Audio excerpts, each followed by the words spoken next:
Good day mga ka-argan. So, Nueva Vizcaya Argan Shooters na naman po by yours truly, Sans Baltasar. Kung maalala niyo po yung Black Ops 3 na inayos natin, pinaganda natin, pinalakas natin, initial problem is nag-spiral, etc. po. Marami pong naging issue. Most sa kanyang valve system. So, pinakita ko rin sa ating YouTube, sa ating Facebook pala, yung kanyang valve, inayos din natin yon. At iba pa na kailangang ayusin sa kanyang unit. So anyhow, this day test na natin mga kaibigan. Okay, fire when ready.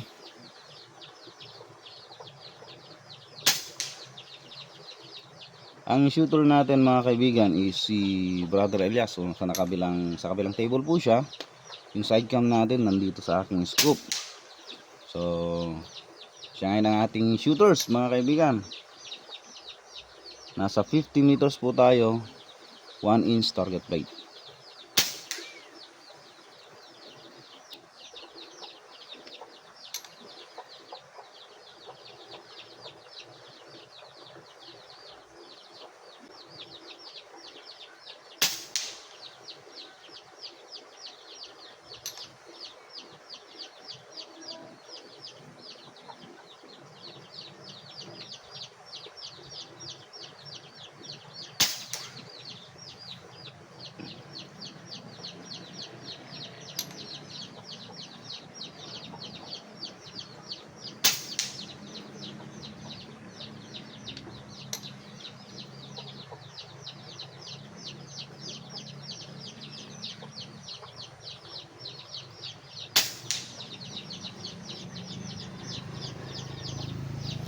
Okay, flying po yung ating muzzle velocity, yung ating pellet ng 920 fps mga kaibigan. So yan yung 50 meters po.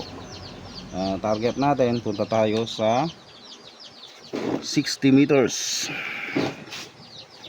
So yan po yung 60 meters natin mga kaibigan.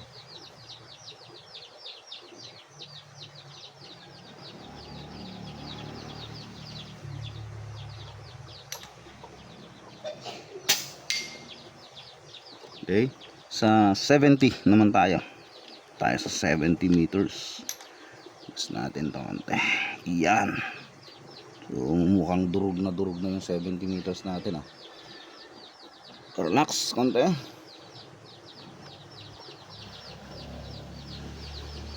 Yan.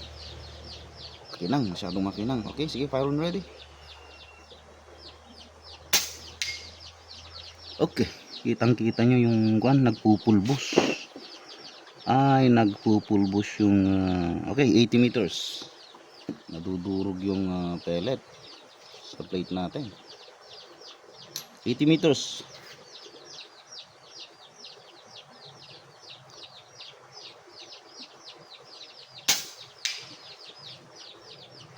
Okay, 90 meters.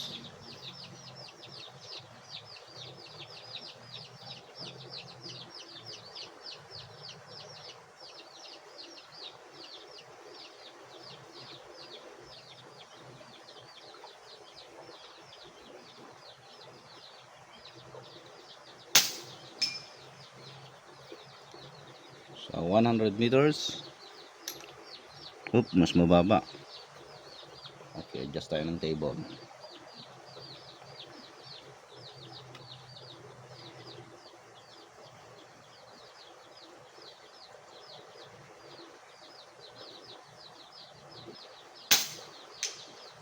Okay, so tanggalin na natin yung ating cellphone sa side cam.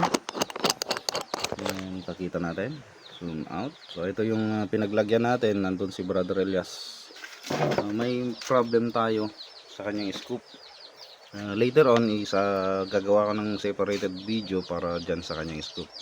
Ginamit natin yung isang scoop natin. Scoop din ni Brother Elias. Itong HS series Discovery Optics.